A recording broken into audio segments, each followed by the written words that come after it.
परिचय। हे रिया, तुम क्या कर रही हो? मैं वाक्य बना रही हूँ। ठीक है। क्या तुम्हें पता है कि गणित में वाक्यों को कथन भी कहा जाता है? नहीं, लेकिन हम उन्हें कथन कैसे कह सकते हैं? क्या तुम इसके बारे में और अधिक जानना चाहोगी? हाँ पिताजी। इस पाठ में आप गणित में विवेचन को जानेंगे।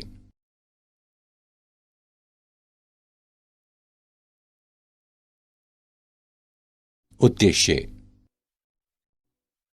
इस पाठ के अंत में आप निम्न करने में सक्षम हो जाएंगे: आगमनात्मक और निगमनात्मक विवेचन में भेद करना, कथन को बताना, पूर्व कथनों से नए कथन बनाना, अंतर्भावों पर चर्चा करना, कथनों की वैधता प्रमाणित करना।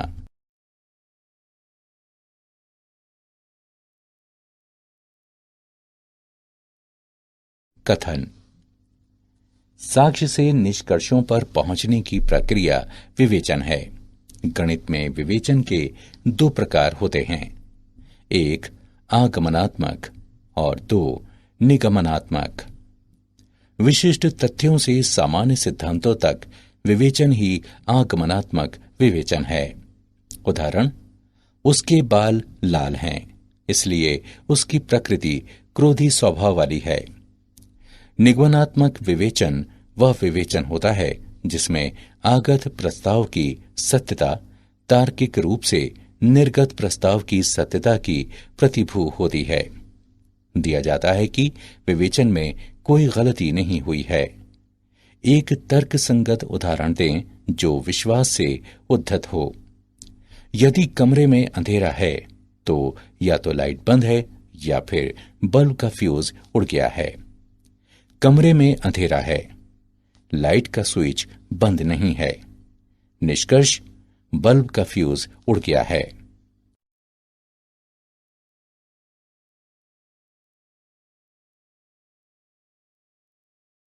कथन। निम्नलिखित दो वाक्यों पर विचार करें। भारत के पहले सिख प्रधानमंत्री डॉक्टर मनमोहन सिंह हैं। एक शिशु का वजन मां के वजन से कम होता है। हम तुरंत कह सकते हैं कि उपरोक्त कथन सही है और उनके संबंध में कोई भ्रांति नहीं है। वाक्य पर विचार करें। 3 धन 7 11 होता है। यह वाक्य असत्य है। एक और वाक्य पर विचार करें। पुरुष महिलाओं से अधिक बुद्धिमान होते हैं। कुछ लोग सोचते हैं कि यह सत्य है, जबकि कुछ का मानना है कि यह असत्य है। अब हम गणितीय कथन को परिभाषित करते हैं। कोई वाक्य तब एक गणितीय कथन कहलाता है जब ये या तो सत्य हो या फिर असत्य, लेकिन दोनों ना हो। कथनों को सामान्यतः वर्णमाला के छोटे अक्षरों P, Q, R आदि से निरूपित किया जाता है। इस प्रकार कथन सूर्य बहुत गर्म है, इसको इस प्रकार निरूपित करते हैं: P सूर्य बहुत गर्म है। कुछ महत्वपूर्ण बिंदु। व्याकरण स्थितियों वाले वाक्यों और क्रमित कथन को कथन नहीं माना जाता है। ऐसे वाक्य जिनमें अनिश्चित समय का प्रयोग हो, जैसे कल, बीता हुआ, आज, कल, आने वाला, इसको कथन नहीं माना जाता है।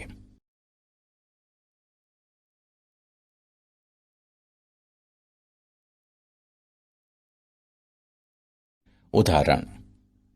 बताएं कि निम्नलिखित वाक्य कथन हैं या नहीं। अपने उत्तर का कारण भी बताएं। 10 5 से कम है। शुक्र एक ग्रह है।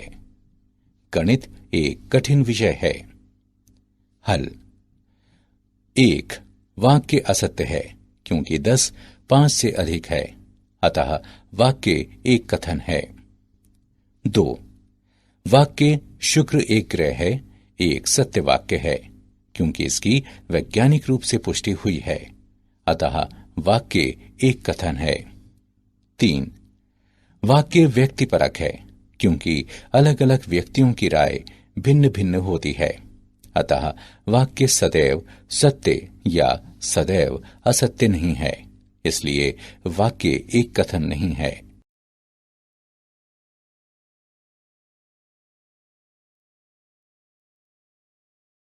पूर्व ज्ञात कथनों से नए कथन बनाना। किसी कथन का निषेधन।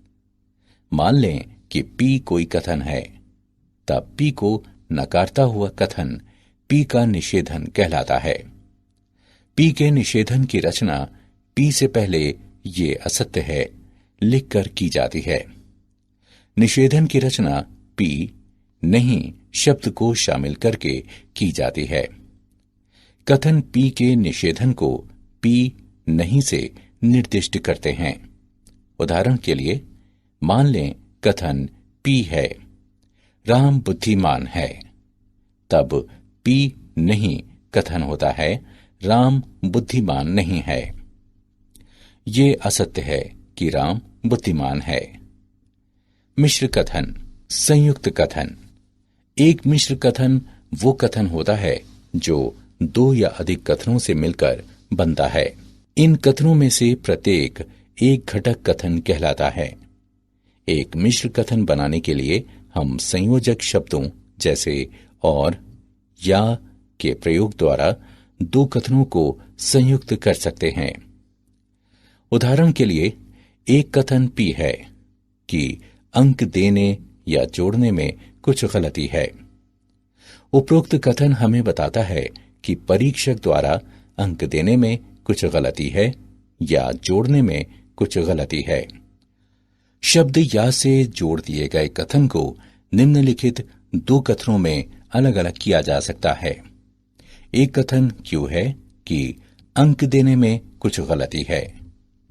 एक कथन आर है कि जोड़ने में कुछ गलती है। निम्नलिखित दो कथनों पर विचार करें। एक कथन पी है कि 8 एक सम संख्या है। एक कथन क्यू है कि 8 एक प्राकृत संख्या है। एक नया मिश्र कथन प्राप्त करने के लिए इन दो कथनों को संयोजक और से संयुक्त किया जा सकता है। एक कथन आर है कि 8 एक सम संख्या और एक प्राकृत संख्या है।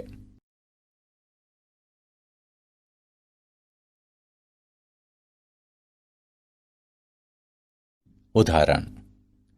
निम्नलिखित मिश्र कथनों के घटक कथन ज्ञात करें। संख्या 3 अभाज्य है या ये विषम है। चंडीगढ़ हरियाणा और पंजाब की राजधानी है। हल दिया है संख्या 3 अभाज्य है या ये विषम है। इसके घटक कथन हैं। एक कथन पी है कि संख्या 3 अभाज्य है। एक कथन क्यू है कि संख्या 3 विषम है। पी क्यू या द्वारा जुड़े हैं। चंडीगढ़ हरियाणा और पंजाब की राजधानी है। इसके घटक कथन हैं। एक कथन पी है कि चंडीगढ़ हरियाणा की राजधानी है। एक कथन क्यू है कि चंडीगढ़ पंजाब की राजधानी है। पी क्यू और से जुड़े हैं।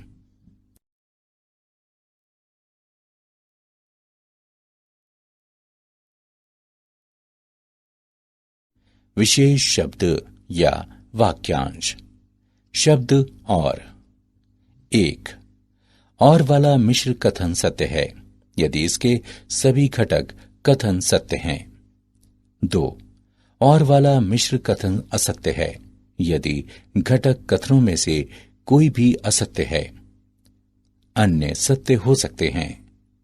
मान लें कि P और Q घटक कथन हैं, तब P और Q को इस प्रकार निरूपित करते हैं। P और Q और के लिए सत्यता सारणी को इस प्रकार निरूपित किया जाता है।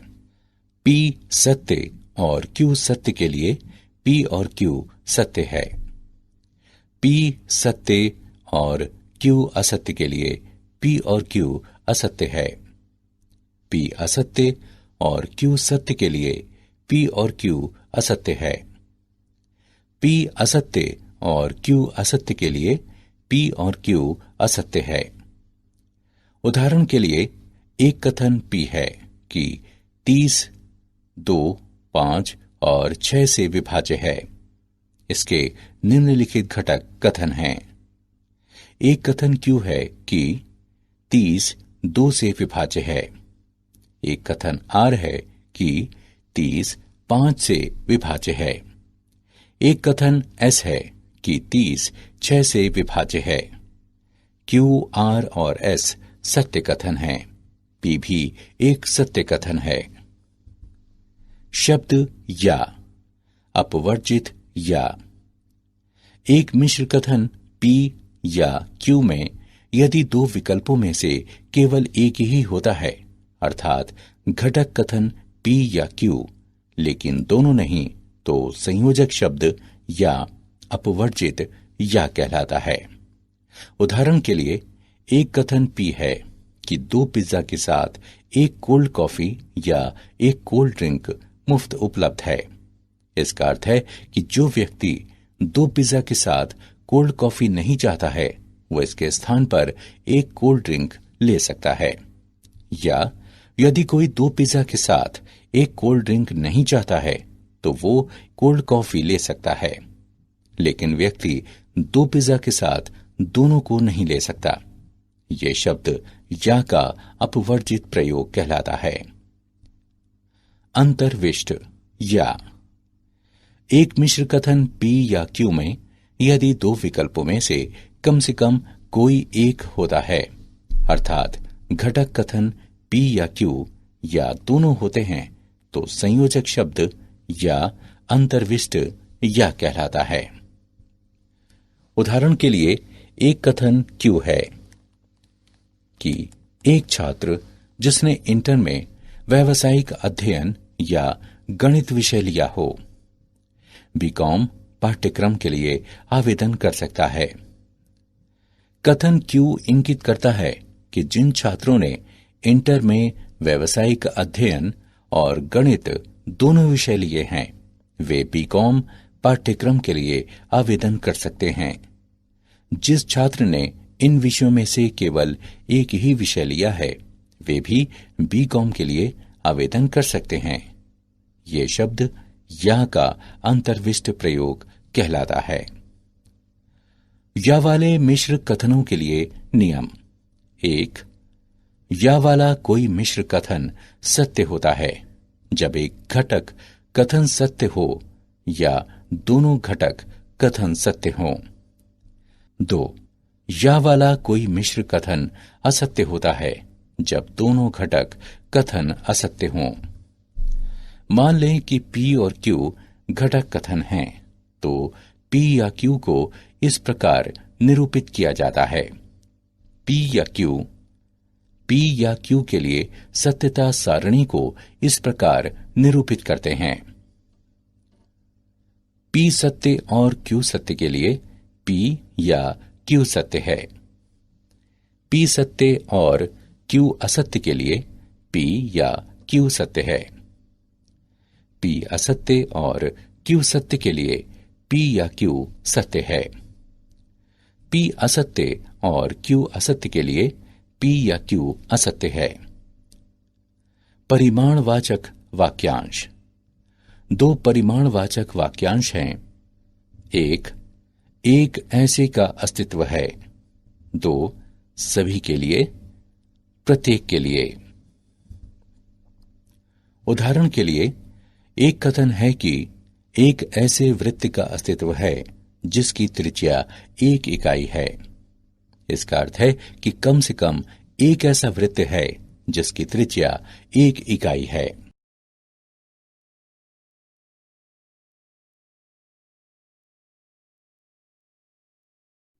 उदाहरण। निम्नलिखित मिश्र कथनों के लिए घटक कथन लिखें। 3 6 को विभाजित करता है और 5 + 8 बराबर है 13 के। 4 28 को विभाजित करता है और 7 + 4 बराबर है 11 के। हल। दिया गया मिश्र कथन है 3 6 को विभाजित करता है और 5 + 8 बराबर है 13 के।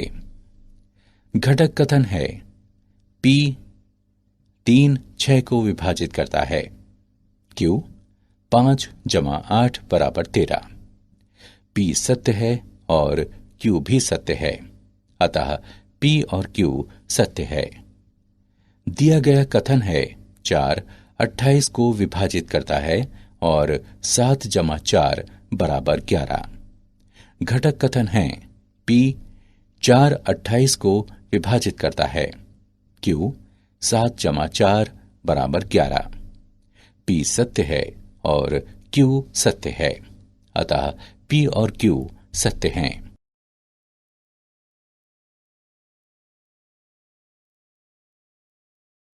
उदाहरण: निम्नलिखित कथनों में से प्रत्येक में अंतर्विष्टि या अपवर्जित या शब्दों के प्रयोग का पता लगाएं। अपने उत्तर को कारण सहित बताएं। 1. दुकान बंद होती है जब परिवार में कोई कार्यक्रम होता है या कोई बंद करने का दिन हो। 2. छात्र तीसरी भाषा के रूप में संस्कृत या उर्दू ले सकते हैं। हल: 1. यहां शब्द या का प्रयोग अंतर्विष्ट है, क्योंकि दुकान बंद करने के दिन को बंद रहने के साथ साथ उस दिन में भी बंद होती है जब परिवार में कोई कार्यक्रम होता है। 2. यहां शब्द या का प्रयोग अपवर्जित है, क्योंकि एक छात्र तीसरी भाषा के रूप में संस्कृत या उर्दू में से कोई एक ही ले सकता है, लेकिन दोनों नहीं ले सकता।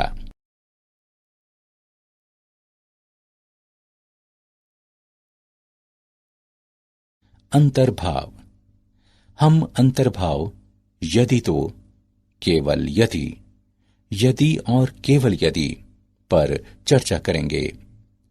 वाक्यांश तो यदि से जुड़े दो कथनों से जो एक कथन बनता है उसे अंतर्भाव कहते हैं। उदाहरण के लिए, यदि बाजार में अधिक आम आते हैं तो उनके मूल्यों में कमी आएगी।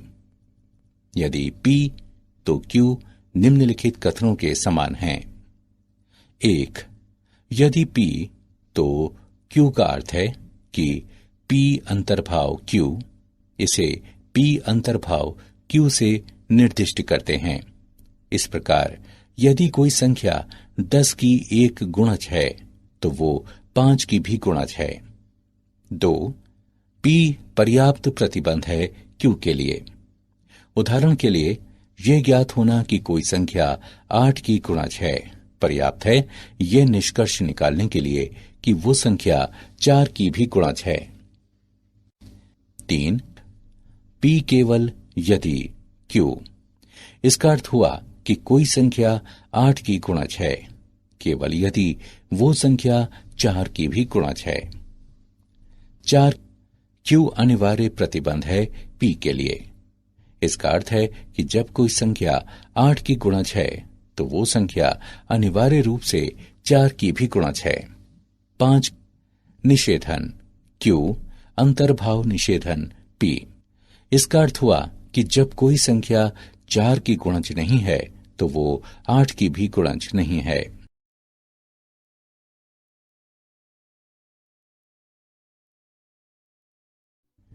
प्रतिधनात्मक और विलोम: दिए गए कथनों से बने ऐसे नए कथन जिनमें वाक्यांश यदि तो का प्रयोग हो प्रतिधनात्मक और विलोम कहलाते हैं।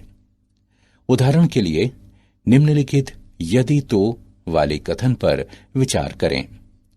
यदि स्टॉक मार्केट में स्टॉकों की तेजी से बिक्री होती है तो सेंसेक्स तेजी से गिरता है।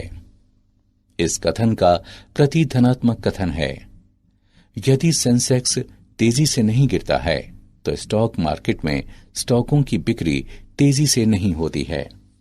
लेकिन दोनों कथन एक ही अर्थ में व्यक्त करते हैं। एक दिए गए कथन यदि P तो Q का विलोम है, यदि Q तो P।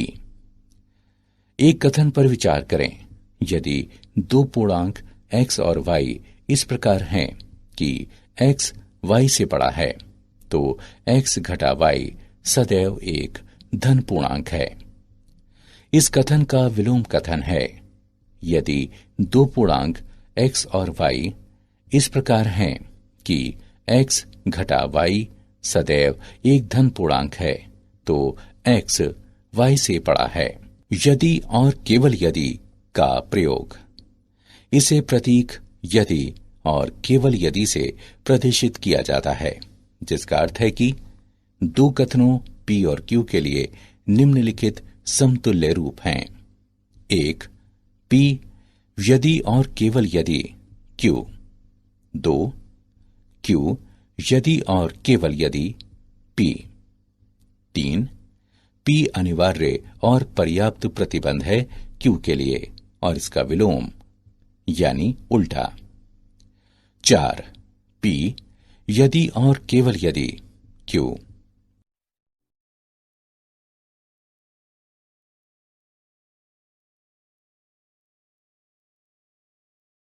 उदाहरण, दिए गए कथन के लिए प्रति धनात्मक कथन लिखें। यदि एक चतुर्भुज सम हो तो ये वर्ग होता है। हल दिया है, यदि एक चतुर्भुज सम हो तो ये एक वर्ग होता है। प्रति धनात्मक कथन है।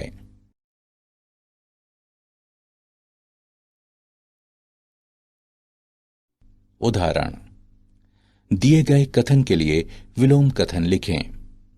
यदि कोई संख्या 24 से विभाज्य है तो ये 12 विभाज्य होती है। हल दिया है, यदि कोई संख्या 24 से विभाज्य है तो ये 12 से विभाज्य होती है। विलोम कथन, यदि कोई संख्या 12 से विभाज्य है तो ये 24 से विभाज्य होती है।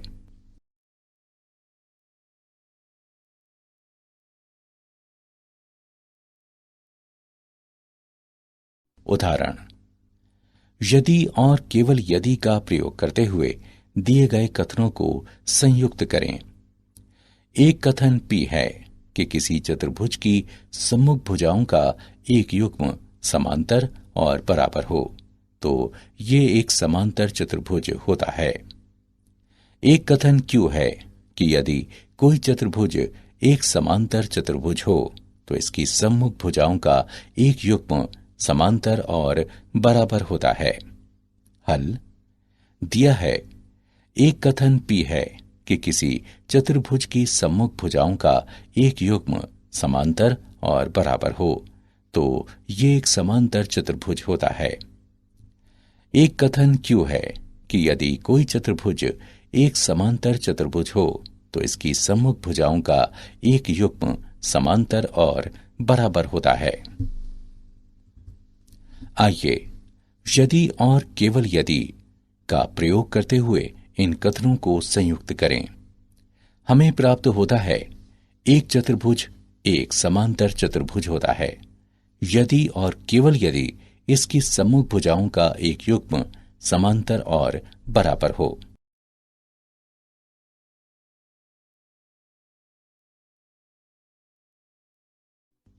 कथनों की वैधता को प्रमाणित करना। नियम 1, और से प्रयुक्त कथन। यदि P तथा Q दो कथन हैं तो यह सिद्ध करने के लिए P और Q सत्य है, निम्नलिखित चरणों की जरूरत होती है। स्थिति 1, दर्शाइए कि कथन P सत्य है। और स्थिति 2, दर्शाइए कि कथन Q सत्य है। नियम 2, या से प्रयुक्त कथन। यदि P और Q गणितीय कथन हैं तो ये सिद्ध करने के लिए कि कथन P या Q सत्य है, हम निम्न पर विचार करते हैं। स्थिति 1, ये मानते हुए कि P असत्य है, Q को अनिवार्यता सत्य प्रमाणित करें। स्थिति 2, ये मानते हुए कि Q असत्य है, P को अनिवार्यता सत्य प्रमाणित करें। नियम 3, यदि तो से प्रयुक्त कथन। यदि P तो Q को सिद्ध करने के लिए दिखाएं कि निम्नलिखित में से कोई एक सत्य है। स्थिति 1, ये मानते हुए कि P सत्य है, Q को अनिवार्यता सत्य सिद्ध करें। स्थिति 2, ये मानते हुए कि Q असत्य है, P को अनिवार्यता असत्य सिद्ध करें। नियम 4, यदि और केवल यदि से प्रयुक्त कथन P यदि और केवल यदि Q को सिद्ध करने के लिए हमें निम्न को सिद्ध करने की जरूरत है। स्थिति 1, यदि P सत्य है तो Q सत्य है। स्थिति 2, यदि Q सत्य है तो P सत्य है। विरोधोक्ति द्वारा इसमें हम जांचते हैं कि P सत्य है या नहीं। हम ये मानते हैं कि P सत्य नहीं है, अर्थात P का निषेधन सत्य है। तब हम ऐसे निष्कर्ष पर पहुंचते हैं जो हमारी मान्यता यानी पूर्व धारणा का खंडन करता है। इसलिए हम कह सकते हैं कि P सत्य है।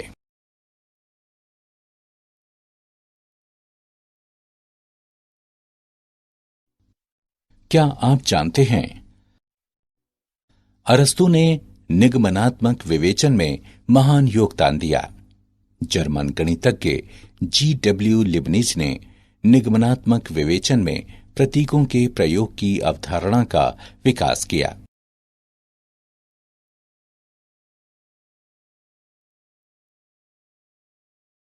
सारांश, आइए हमने जो कुछ सीखा है उसे संक्षेप में दोहराएं। गणित में आगमनात्मक और निगमनात्मक विवेचन के दो प्रकार हैं। मान लें कि P कोई कथन है, तब P को नकारता हुआ कथन P का निषेधन कहलाता है। एक मिश्र कथन बनाने के लिए हम संयोजक शब्दों जैसे और या के प्रयोग द्वारा दो कथनों को संयुक्त कर सकते हैं। मान लें P या Q कथन है। यदि दो विकल्पों में से केवल एक ही होता है, अर्थात घटक कथन P या Q, लेकिन दोनों नहीं, तो संयोजक शब्द या अपवर्जित या कहलाता है। मान लें P या Q कथन है। यदि दो विकल्पों में से कम कोई एक होता है, अर्थात घटक कथन P या Q या दोनों होते हैं, तो संयोजक शब्द या अंतर्विष्ट या कहलाता है।